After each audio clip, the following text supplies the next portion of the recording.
السلام علیکم ورحمۃ اللہ تعالی وبرکاتہ۔ جامعہ رضویہ منظر اسلام کی یوٹیوب چینل ہم سبق درس نظامی میں آپ کا خیر مقدم ہے۔ آپ کے لیے ایک اہم خوشخبری، جو طلباء اور طالبات کسی مجبوری کے پیش نظر مدارس میں پڑھنے سے قاصر ہیں، وہ اب آن لائن گھر بیٹھے عالمہ کورس کر سکتے ہیں، وہ بھی صرف 6 سال میں۔ تفصیل کے لیے رابطہ کریں 9897273870 پر۔ بسم اللہ الرحمن الرحیم۔ حدثنا محمود قال حدثنا ابو اسامة قال حدثنا هشام قال اخبرني ابی عن اسماء بنت ابی بکر۔ امام بخاری علیہ الرحمۃ والرضوان نے اس سے پہلے باب باندھا تھا غیرت سے متعلق، اور فرمایا تھا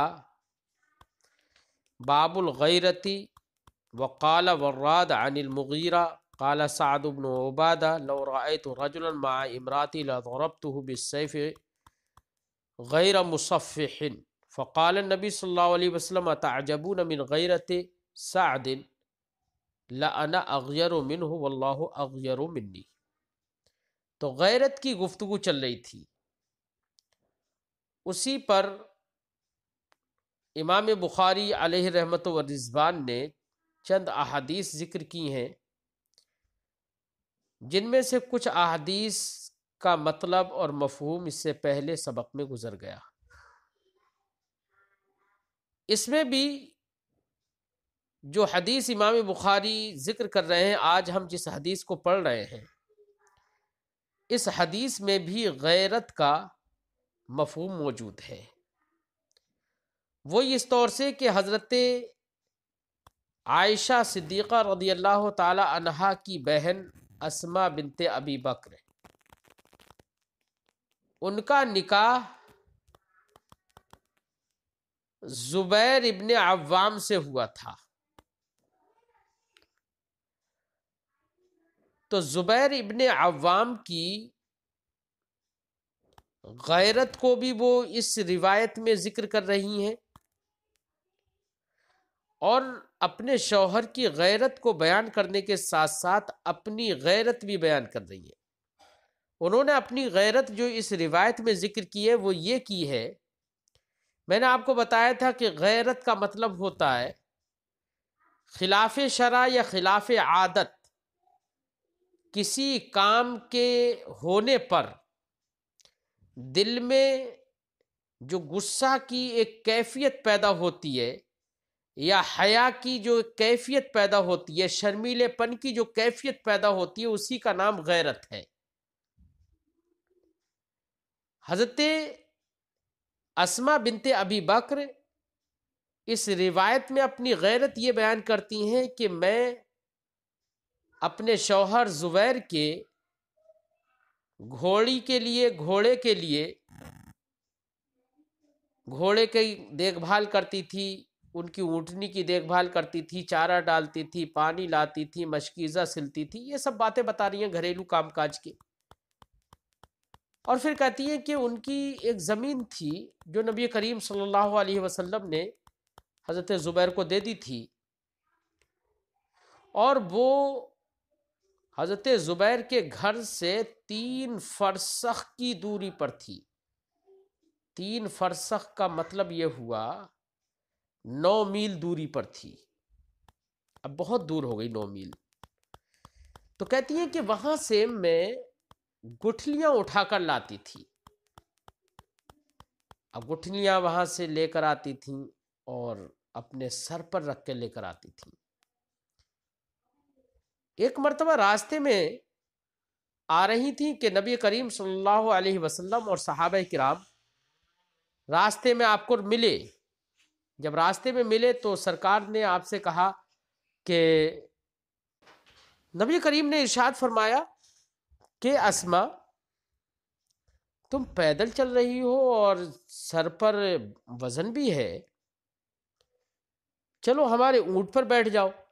تو نبی کریم صلی اللہ علیہ وسلم نے اپنے اونٹ کو بٹھانے کے لیے اخ فرمایا۔ حضرت اسما بنت ابی بکر کو اپنے پیچھے بٹھا لیا۔ اب وہ فرماتی ہیں، کہتی ہیں کہ مجھے بڑی شرم آ رہی تھی، کیونکہ سرکار کے ساتھ میں اور صحابہ کرام بھی تھے، تو مردوں کے ساتھ میں، مردوں کے سامنے مجھے، مردوں کے ساتھ میں بیٹھنا، ان کے ساتھ میں چلنے میں مجھے حیا آ رہی تھی۔ تو اسی حیا کو وہ غیرت سے تعبیر کرتی ہے۔ اسی مفہوم کے اعتبار سے پھر آگے کا پورا حدیث میں ابھی آپ پڑھیں گے آگے کا کیا ہوا، اور اس سے پہلے بھی یہ حدیث گزر چکی ہے۔ اسی مفہوم کے اعتبار سے انہی الفاظ، جو الفاظ اس مفہوم کو ادا کر رہے ہیں، اسی اعتبار سے یہ حدیث عنوان باب سے مطابقت رکھتی ہے۔ فرماتے امام بخاری، حدثنا محمود، ہم سے حدیث بیان کی محمود نے، قال انہوں نے کہا، حدثنا ابو اسامہ، ہم سے حدیث بیان کی اسامہ نے، قال فرمایا، حدثنا ہشام، ہم سے حدیث بیان کی ہشام نے، قال انہوں نے فرمایا، اخبرانی ابی، مجھے خبر دی میرے والد نے، یعنی عروہ نے۔ وہ روایت کرتے ہیں عن اسماء بنت ابی بکر، حضرت اسماء بنت ابی بکر سے، قالت انہوں نے کہا، تزوجنی الزبیر، زبیر ابن عوام نے مجھ سے نکاح کیا، وما له فی الارض من مال ولا مملوک ولا شیء غیر ناضح وغیر فرسہ۔ حضرت اسماء فرماتی ہیں، زبیر نے مجھ سے نکاح کیا، ما لہو فی الارض، زمین میں ان کے لیے نہ کوئی مال تھا، نہ کوئی غلام و مملوک تھا، ولا شیئن، اور نہ ہی کوئی اور چیز تھی، یعنی وہ مالدار نہیں تھے۔ مالہو میں ما نافیہ ہے، ولا شیئن، اور نہ ہی کوئی اور چیز تھی، سوائے غیر ناضحن، شیئن کی اگر صفت بنائے تو غیرے بھی پڑھ سکتے ہیں، اور اس کو حال بنائے تو غیر ناضحن منصوب بھی پڑھ سکتے ہیں۔ غیر ناضحن سوائے ایک اونٹنی کے، ناضح کہتے ہیں اونٹنی کو، وغیر فرسہی، اور سوائے ان کے گھوڑے کے، یعنی گھوڑا اور اونٹنی کے سوا اور کوئی مال نہیں تھا۔ تو حضرت اسماء فرماتی ہیں، فکن تو عالف و فرسہ، تو میں زبیر کے گھوڑے کو چارہ ڈالتی تھی، وَأَسْتَقِي الْمَاءَ، اور پانی پلاتی تھی، وَأَخْرِزُ غَرَبَهُ، غرب ان کا معنی ہوتا ہے مشکیزہ، چمڑے کا ڈول وغیرہ، خرزہ یخرزو کا معنی ہوتا ہے سینہ، اخرز غربہ، اور ان کے مشکیزے کو سیتی تھی، اگر کہیں پر کچھ ادھڑ جاتا تھا یا پھٹ جاتا تھا اسے سیتی تھی۔ کہنے کا مقصد یہ کہ گھر کے کام کاج کرتی تھی۔ وعاجن، اور میں آٹا گوندتی تھی۔ ولم اکن احسن اخبز، خبز یخبز کا معنی روٹی بنانا۔ ولم اکن احسن اخبز، احسن یحسن، کسی کام کو اچھا کرنا، جیسے مثال کے طور پر ہم کہتے ہیں فلاں آدمی نے پڑھا اور اچھا پڑھا، تو ہم کہیں گے قرأ فلان فاحسن، فلاں نے اچھا پڑھا، فلاں نے پڑھا تو اچھا پڑھا، فلاں آدمی نے کام کیا تو اچھا کام کیا، عمل فلان فاحسن۔ تو ایسی لم اکن احسن اخبز، میں اچھی طرح سے روٹی نہیں بنا پاتی تھی۔ وَكَانَتْ تَخْبِزُ جَارَاتٌ لِّي مِنَ الْأَنصَارِ، جارات یہ جارتن کی جمع، اس کا معنی ہوتا ہے پڑوسن، پڑوس میں رہنے والی عورت۔ وَكَانَ تَخْبِزُ جَارَاتٌ لِّي مِنَ الْأَنصَارِ، میری انصاری پڑوسنیں روٹیاں بناتی تھیں۔ وَكُنَّ نِسْوَةَ صِدْقٍ، اور یہ سب مخلص عورتیں تھیں. وَكُنْتُ أَنْقُلُ النَّوَى، نوا کا یہ نواتن کی جمع ہے، نوات کا معنی گٹھلی ہوتا ہے، النوا اسی کی جمع.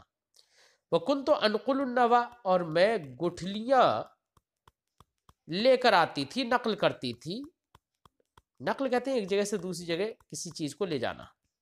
كنت انقل النوا، میں گٹھلیاں لے کر آتی تھی، من ارض الزبیر، زبیر کی زمین سے، التی اقطعہ رسول اللہ صلی اللہ علیہ وسلم. اقطع یقطع اقطاع الارض، کسی کو زمین دے دینا. میں زبیر کی، میں گٹھلیاں لاتی تھی زبیر کی اس زمین سے، التی اقطعہ رسول اللہ صلی اللہ علیہ وسلم، جو زمین سرکار نے حضرت زبیر کو دے دی تھی. علی راسی، گٹھلیاں کہاں پر لاتی تھی؟ علی راسی، اپنے سر پر رکھ کر. وَهِيَ مِنِّي عَلَى ثُلُثِ فَرْسَخٍ، اور وہ زمین مجھ سے کا مطلب یعنی جس جگہ پر ہم رہتے تھے اس جگہ سے، مجھ سے 3 فرسخ کی دوری پر تھی. فجئت یومن، تو میں ایک دن آئی، والنوى علی راسی، اس حال میں کہ گٹھلیاں میرے سر پر تھیں. فلقیت رسول اللہ صلی اللہ علیہ وسلم، تو میں نے رسول اللہ صلی اللہ علیہ وسلم سے ملاقات کی، یعنی راستے میں سرکار مل گئے. ومعہ نفر من الانصار، ان کے ساتھ کچھ انصار کے لوگ تھے. فدعانی، تو سرکار نے مجھے بلایا. ثم قال، پھر سرکار نے فرمایا، اخ اخ، یعنی اونٹنی سے اپنے فرمایا، اونٹ سے فرمایا اخ اخ، بٹھانے کے لیے ایسے بولتے تھے. لیحملنی خلفہ، تاکہ سرکار اپنے پیچھے مجھے بٹھا لے اور سوار کر لے. فاستحییت، تو مجھے حیا آئی، کس بات سے؟ ان اسیر مع الرجال، کہ میں مردوں کے ساتھ چلوں. وذکرت زبیرہ وغیرتہ، اور میں نے زبیر اور ان کی غیرت کو یاد کیا یا غیرت کو ذکر کیا. اور فرماتی ہیں وکان اغیر الناس، وہ لوگوں میں بہت باغیرت تھے، غیرت مند تھے. فعرف رسول اللہ صلی اللہ علیہ وسلم، تو جب میں نے یہ ذکر کیا زبیر کا اور ان کی غیرت کا، تو سرکار نے سمجھ لیا انی قد استحییت، کہ مجھے حیا ہوئی ہے، مجھے شرم لگی ہے. فمضى، تو سرکار گزر گئے، یعنی سفر پورا ہو گیا. فجئت زبیرہ، تو میں زبیر کے پاس آئی. فقلت، تو میں نے کہا، زبیر سے کہا، لقینی رسول اللہ صلی اللہ علیہ وسلم، مجھے سرکار مل گئے. وعلی راسی النوى، اور میرے سر پر گٹھلیاں تھیں. ومعہ نفر من اصحابہ، اور سرکار کے ساتھ آپ کے صحابہ میں سے ایک جماعت تھی. فاناخ لارکب، تو سرکار نے اپنی اونٹنی کو بٹھایا تاکہ میں سوار ہو جاؤں. فاستحییت منہ، تو مجھے اس سوار ہونے سے حیا آئی. وعرفت غیرتک، اور میں نے آپ کی غیرت کو سمجھ لیا تھا، جان لیا تھا، میں آپ کی غیرت سے آشنا تھی. فقال، تو حضرت زبیر نے کہا، واللہ یحملک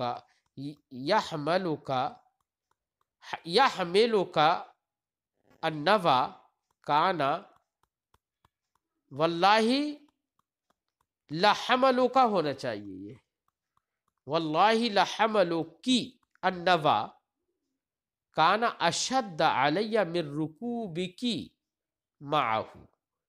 حضرت زبیر نے فرمایا خدا کی قسم، لحملکی، تمہارا گٹھلیوں کو اٹھانا اور گٹھلیوں کو سر پر رکھ کے لانا، کان اشد علیہ، یہ میرے نزدیک زیادہ سخت ہے، من رکوبکی معاہو، سرکار کے ساتھ تمہارے سوار ہونے سے، یعنی مجھے اس سے زیادہ غیرت آتی کہ تم گٹھلیاں اٹھا کر لاتی ہو، اس سے اتنی غیرت نہیں آئی کہ تم سرکار کے ساتھ سوار ہوئی۔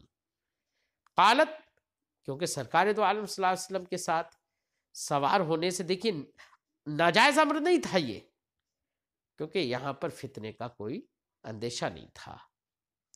اور دوسرے کیا، سرکار دو عالم صلی اللہ علیہ وسلم، اچھا اس روایت میں یہ بھی نہیں ہے کہ انہوں نے یہ بھی نہیں کہا میں بے پردہ تھی، اور اگر بالفرض بے پردہ ہوتی بھی تو ہو سکتا ہے یہ واقعہ نزول حجاب سے پہلے کا ہو۔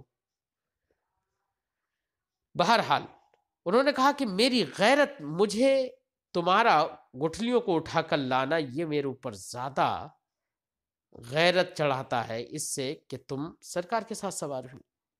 قالت، فرماتی ہیں حتی ارسل الی ابو بکر بعد ذالک بخادم۔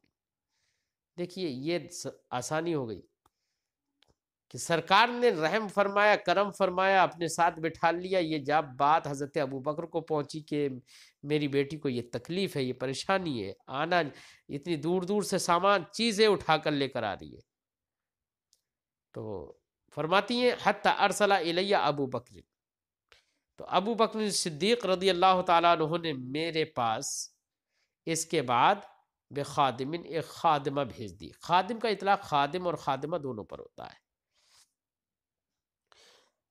وَيَكْفِينِي سیاست، بخادم، خادم بھیج دیا یا خادمہ بھیج دی۔ تکفینی، اگر خادمہ مراد ہو تو تکفینی پڑھیں گے، خادم مراد ہو تو یکفینی پڑھیں گے۔ تکفینی سیاست الفرس، وہ خادمہ گھوڑے کی دیکھ بھال میں مجھے کافی ہو گئی۔ فَكَأَنَّمَا أَعْتَقَنِي، ایسا لگتا تھا کہ اس نے مجھے بالکل آزاد کر دیا، اب مجھے کوئی پریشانی نہیں ہوتی تھی۔ تو ترجمۃ الباب سے مطابقت حدیث کو کس طریقے سے وہ آپ نے سمجھ لیا۔ حدثنا علی قال، حضرت امام بخاری فرماتے ہیں ہم سے حدیث بیان کیا علی ابن مدینی نے، قال انہوں نے کہا حدثنا ابن علیہ، ہم سے حدیث بیان کی ابن علیہ نے، یعنی اسماعیل ابن علیہ نے، وہ روایت کرتے ہیں عن حمید سے، وہ روایت کرتے ہیں عن انس، حضرت انس سے، قال انہوں نے فرمایا کان نبی صلی اللہ علیہ وسلم عند بعض نسائہ، نبی کریم صلی اللہ علیہ وسلم اپنی بعض کسی بیوی کے پاس تھے۔ بیوی سے مراد یہ بھی فرمایا گیا ہے کہ حضرت صفیہ مراد ہیں اس سے، اور یہ بھی کہا گیا ہے کہ اس سے مراد ام سلمہ ہے۔ تو سرکار اپنی بیویوں میں سے کسی کے پاس تھے، فارسلت احدی امہات المؤمنین بصحفۃ فیہا طعام، تو امہات المومنین میں سے کسی ایک نے، صحفتن کا معنی ہوتا ہے پلیٹ یا پیالہ، ایک پیالہ یا ایک پلیٹ بھیجی، فیہا طعام، جس میں کھانا تھا۔ فضربت النبی صلی اللہ علیہ وسلم فی بیتہا ید الخادم، تو جن ام المومنین کے گھر میں سرکار تشریف فرما تھے، انہوں نے خادم کے ہاتھ میں مار دیا، خادم کے ہاتھ میں مار دیا۔ اس سے مراد حضرت عائشہ، یعنی حضرت عائشہ کے گھر میں سرکار تھے، تو کھانا کسی امہات المومنین میں سے کسی نے کھانا ایک برتن میں بھیجا، خادم لے کر آ رہا تھا یا خادمہ لے کر آ رہی تھی، تو حضرت عائشہ نے دیکھا تو ایک غیرت ہوئی، ایک حیا آئی کہ میرے گھر میں سرکار تشریف فرما ہے اور کھانا دوسری جگہ سے آ رہا ہے، تو انہیں یہ غیرت ہوئی، حیا چڑھی انہیں، تو انہوں نے خادمہ کے ہاتھ پر مار دیا، جس کی وجہ سے وہ برتن ہاتھ سے گر گیا۔ فسقطت الصحفۃ، تو برتن گر گیا، فانفلقت، تو وہ ٹوٹ گیا، اس کے ٹکڑے ہو گئے۔ فجمع النبی صلی اللہ علیہ وسلم فلق الصحفۃ، فلق یہ فلقتن کی جمع ہے، فلقتن کا معنی ہوتا ہے ٹکڑا، اور فلق بہت سارے ٹکڑے۔ تو نبی کریم صلی اللہ علیہ وسلم نے اس برتن کے ٹکڑوں کو جمع کیا، ثم جعل یجمع فیہ الطعام، پھر اس برتن کے ٹکڑوں کو جمع کر کے اس میں کھانا جمع کرنے لگے، الذی کان فی الصحفہ، جو کھانا اس برتن میں تھا، پیالے میں تھا، ویقول، اور فرماتے تھے، غارت امکم ثم حبس الخادمہ، غارت امکم، غارہ یغیرو کا معنی وہی غیرت کھانا، غارت امکم، تمہاری ماں نے غیرت کی، غیرت کھائی، تمہاری ماں نے غیرت کھائی، تو یہاں پر امکم سے مراد کیا ہے؟ تو کہا گیا ہے کہ یہاں پر امکم سے مراد یہ ہے حضرت ہاجرہ ہیں، حضرت سارہ جو حضرت ابراہیم خلیل اللہ کی بیوی ہے، تو انہوں نے حضرت ہاجرہ رضی اللہ تعالی عنہا سے کوئی بات کہی ہوگی جس کی وجہ سے حضرت ہاجرہ کو غیرت ہوئی، حیا آئی، تو اسی وجہ سے حضرت ابراہیم خلیل اللہ حضرت ہاجرہ کو اور حضرت اسماعیل کو ایک ایسی وادی میں چھوڑ کر چلے گئے تھے جس وادی میں نہ کوئی پیڑ تھا، نہ پودا تھا، نہ پانی تھا، کچھ نہیں تھا۔ وہی یہاں پر غیرت مراد ہے۔ سرکار نے فرمایا غارت امکم، تمہاری ماں نے غیرت کی، ثم حبس الخادمہ، پھر سرکار نے اسی جملے کی بنا پر ترجمۃ الباب سے حدیث کو مطابقت ہے۔ اب یہاں پر غیرت، میں نے آپ کو بتایا کہ حضرت عائشہ کو حیا آئی کہ سرکار میرے گھر میں ہے، سرکار کے لیے کھانا دوسری جگہ سے آ رہا ہے، تو ایک تھوڑے سے دل میں ایک سوکن کے یہاں سے، ایک دوسری بیوی کے یہاں سے اگر کھانا آئے تو جس کے گھر پر اس کا شوہر موجود ہو، شاید اس کی غیرت کو یہ گوارا نہیں ہوگا کہ کہیں دوسری جگہ سے کھانا آئے، خاص کر سوکن کے یہاں سے آئے اور اس کے گھر پر آئے، غیرت کو گوارا نہیں ہوگا۔ سوکنوں کے درمیان ایسا ہی ہوتا ہے۔ حضرت ہاجرہ اور حضرت سارہ وہ بھی آپس میں سوکن ہی تھیں اس طرح سے، یعنی حضرت ابراہیم خلیل اللہ علیہ الصلاۃ والسلام کی دونوں بیویاں تھیں۔ تو یہ معاملہ، غیرت کا معاملہ، سرکار نے فرمایا تمہاری ماں نے بھی ایسا کیا تھا۔ ثم حبس الخادمہ، پھر خادم کو سرکار نے روکا، حتی اتیا بصحفۃ من عند التی ہوا فی بیتہا، یہاں تک کہ ایک پیالہ لایا گیا ان کے پاس سے جن کے گھر میں سرکار تھے، یعنی حضرت عائشہ کے پاس سے ایک پیالہ لایا گیا۔ فدفع الصحفۃ الصحیحۃ الی التی کسرت صحیفتها وہ صحفتها، تو سرکار نے صحیح پیالہ ان کی طرف پہنچا دیا جن کا پیالہ توڑ دیا گیا تھا، صحیح پیالہ وہاں دے دیا گیا۔ وامسک المکسورۃ فی البیت، اور ٹوٹا ہوا پیالہ اسی گھر میں روک دیا، التی کسرت، اس کے گھر میں روک دیا جس نے توڑا تھا، یعنی حضرت عائشہ کے پاس ٹوٹا ہوا۔ دیکھیے یہ بھی سرکار نے انصاف کیا کہ دیکھیے جس کا پیالہ سالم آیا تھا اس کو سالم ہی پیالہ دینا چاہیے۔ اچھا، اس سے یہ بھی پتہ چلا کہ پیالے میں نقش و نگار، قیمت، ان چیزوں کا زیادہ لحاظ نہیں رہے گا اگر دونوں استعمال شدہ ہیں اور دونوں میں مساوات ہے، اگرچہ کچھ تھوڑا بہت فرق بھی صحیح، لیکن بدلے میں پیالہ دے دیا سرکار نے۔ دوسری بات ایک یہ بھی سمجھ میں آئی کہ نبی کریم صلی اللہ علیہ وسلم نے ناراضگی کا اظہار نہیں کیا۔ کیوں نہیں کیا تھا؟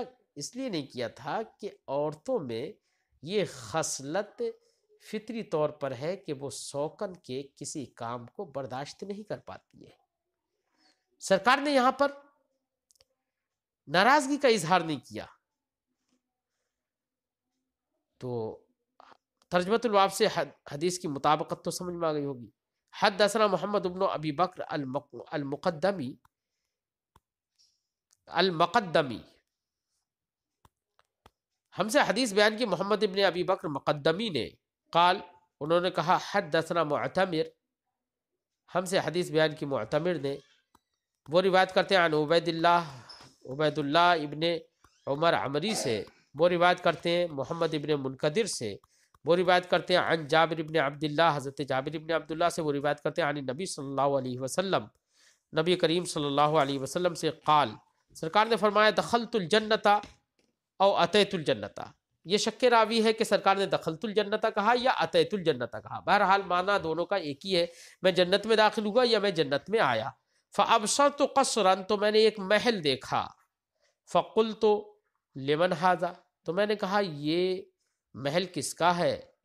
قالو، تو وہاں پر لوگوں نے کہا، جنت میں جو لوگ رہے ہوں گے انہوں نے کہا، لعمر ابن الخطاب، یہ محل عمر ابن خطاب کا ہے۔ فاردت ان ادخلہ، تو سرکار فرماتے ہیں کہ میں نے چاہا کہ میں اس محل میں داخل ہو جاؤں۔ فلم یمنعنی الا علمی بغیرتی کا، تو سرکار فرماتے ہیں تو مجھے داخل ہونے سے نہیں روکا مگر اس بات نے کہ میں عمر تمہاری غیرت کو جانتا تھا، میں تمہاری غیرت کو جانتا تھا۔ اب یہاں پر غیرت اس معنی کر، یہاں پر سرکار کہہ رہے ہیں کہ میں تمہاری غیرت کو جانتا تھا، یعنی میں جانتا تھا کہ عمر جو ہے ان کو کسی بات کو لے کر غصہ جلدی آ جاتا ہے، یہ عمر کے اندر غیرت بہت زیادہ ہے، یہ سرکار نے فرمایا۔ اب دیکھیے حضرت عمر کا ادب دیکھیے، قال عمر بن الخطاب، حضرت عمر بن خطاب رضی اللہ تعالیٰ عنہ نے عرض کی، یا رسول اللہ، بے ابی انت و امی، میرے ماں باپ آپ پر قربان ہوں، یا نبی اللہ، او علیک اغار، یا رسول اللہ کیا میں آپ پر غیرت کروں گا؟ اس کا مطلب، یا رسول اللہ غیرت میرے اندر ہے تو، لیکن میں غیرت آپ پر تھوڑی کروں گا، کسی ناپسندیدہ بات کو دیکھ کر میرے اندر غصہ تو بہت آ جاتا ہے، یا رسول اللہ میں آپ پر تھوڑی غیرت کروں گا، غصہ آپ کی اس عمل سے تھوڑی غصہ مجھے آئے گا۔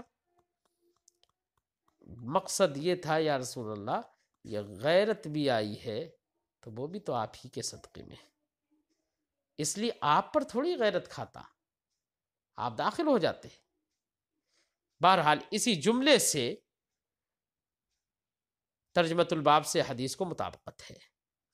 حدثنا عبدان، امام بخاری فرماتے ہم سے حدیث بیان کی عبدان نے، قال، انہوں نے کہا، اخبرنا عبداللہ، ہمیں خبر دی عبداللہ نے، وہ روایت کرتے ہیں عن یونس سے، وہ روایت کرتے ہیں عن زہری، امام زہری سے، قال، انہوں نے کہا، اخبرنی ابن المسیب، مجھے خبر دی ابن مسیب نے، وہ روایت کرتے ہیں عن ابی ہریرہ، حضرت ابو ہریرہ سے، قال، انہوں نے فرمایا، بینما نحن عند رسول اللہ صلی اللہ علیہ وسلم جلوس، اسی دوران کہ ہم رسول اللہ صلی اللہ علیہ وسلم کے پاس بیٹھے ہوئے تھے، جلوس یہ جالس کی جمع ہے، بیٹھے ہوئے تھے، فقال رسول اللہ صلی اللہ علیہ وسلم، تو رسول اللہ صلی اللہ علیہ وسلم نے ارشاد فرمایا، بینما انا نائم رأیتنی فی الجنہ، اس دوران کہ میں سو رہا تھا میں نے جنت میں دیکھا، کیا دیکھا؟ میں نے جنت، رأیتنی فی الجنہ، میں نے اپنے آپ کو جنت میں دیکھا، فَإِذَا امْرَأَةٌ تَتَوَضَّأُ، میں نے جنت میں دیکھا کہ ایک عورت ہے جو وضو کر رہی ہے، کیا کر رہی ہے؟ وضو کر رہی ہے۔ اب وضو سے مراد وضو شرعی بھی ہو سکتا ہے، یعنی جو نماز کے لیے جیسے وضو کرتے ہیں وہ وضو شرعی مراد ہو سکتا ہے۔ اب وضو شرعی مراد ہو اس سے یہ سمجھ میں آئے گا، اگر وضو شرعی مراد ہے تو اس سے یہ سمجھ میں آئے گا کہ دنیا میں جو لوگ عبادات پر مداومت کرتے ہیں اور دنیا میں عبادت کی جو محافظت کرتے ہیں تو وہ جنت میں مطلب مرنے کے بعد بھی ان کے احوال اسی طریقے کے ہوتے ہیں، اللہ کی عبادتوں میں وہ مصروف ہو سکتے ہیں۔ لیکن اس سے کوئی یہ لازم نہیں آتا ہے کہ جنت یہ دار التکلیف ہے، جنت کا دار التکلیف ہونا یہ لازم نہیں آتا ہے، ٹھیک ہے، بندے کی اپنی عادت کے مطابق ہے یہ۔ سرکار نے فرمایا فَإِذَا امْرَأَةٌ تَتَوَضَّأُ إِلَى جَانِبِ قَصْرٍ، تو میں نے اچانک دیکھا کہ ایک عورت ہے جو ایک محل کی ایک طرف وضو کر رہی ہے۔ فَقُلْتُ لِمَنْ هَذَا، تو میں نے کہا یہ محل کس کا ہے؟ قال، کہنے والے نے کہا، ایک نسخے میں قالو بھی ہے، لوگوں نے کہا کیا؟ ہذا لعمر، یہ محل عمر کا ہے۔ فذکرت غیرتہ، تو سرکار فرماتے میں نے عمر کی غیرت کو یاد کیا۔ فولیت مدبرا، تو میں پیچھے الٹے قدم چلا آیا، یعنی اس میں داخل نہیں ہوا۔ فبکا عمر، حضرت عمر رضی اللہ تعالیٰ عنہ نے جب یہ سنا، سرکار کا جب یہ خواب سنا، چونکہ نبی کا خواب بھی وحی ہوتا ہے تو یہ تو حقیقت ہی پر محمول ہوگا، اسی وجہ سے حقیقت میں حضرت عمر روئے۔ فبکا عمر، تو حضرت عمر یہ سننے کے بعد رو پڑے۔ وہو فی المجلس، اس حال میں کہ وہ مجلس میں، کہ سرکار دو عالم صلی اللہ علیہ وسلم پر میں غیرت کروں، سرکار فرما کیا رہے؟ لیکن سرکار نے تو دیکھیے، اس سے یہ سمجھ میں آتا ہے، حالانکہ سرکار کو بھی یقین ہے، سرکار بھی جانتے ہیں کہ عمر مجھ پر غصہ نہیں کریں گے، ٹھیک ہے، جانتے ہیں، لیکن سرکار دو عالم صلی اللہ علیہ وسلم جو بھی عمل کر رہے ہیں نا، وہ تعلیم امت کے لیے کر رہے ہیں۔ اس سے اشارہ اس بات کی طرف ہے کہ انسان کی ظاہری دنیا میں عادت یہ ہونا چاہیے کہ کسی کی دوسرے کی چیز اس کے اجازت کے بغیر استعمال نہ کرے، دوسرے کے گھر میں اس کی اجازت کے بغیر داخل نہ ہو۔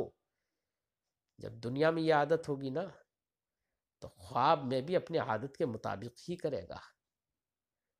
یہ لوگوں کو تعلیم دینا ہے۔ بہرحال سرکار داخل نہیں ہوئے۔ فبکا عمر، تو حضرت عمر روئے، وہو فی المجلس، اس حال میں کہ وہ مجلس میں تھے۔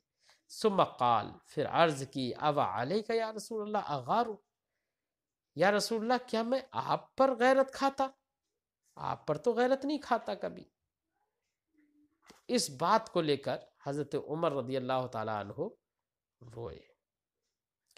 دیکھیے، تھا تو خواب، لیکن حضرت عمر کو یقین تھا کہ یہ خواب یہ بھی وحی الہی ہے، نبی کا خواب حق ہوتا ہے، ورنہ تو خواب کو خواب سمجھ کر جیسے عام لوگوں کا خواب ہوتا ہے، حضرت عمر کبھی نہ روتے، لیکن رو پڑے۔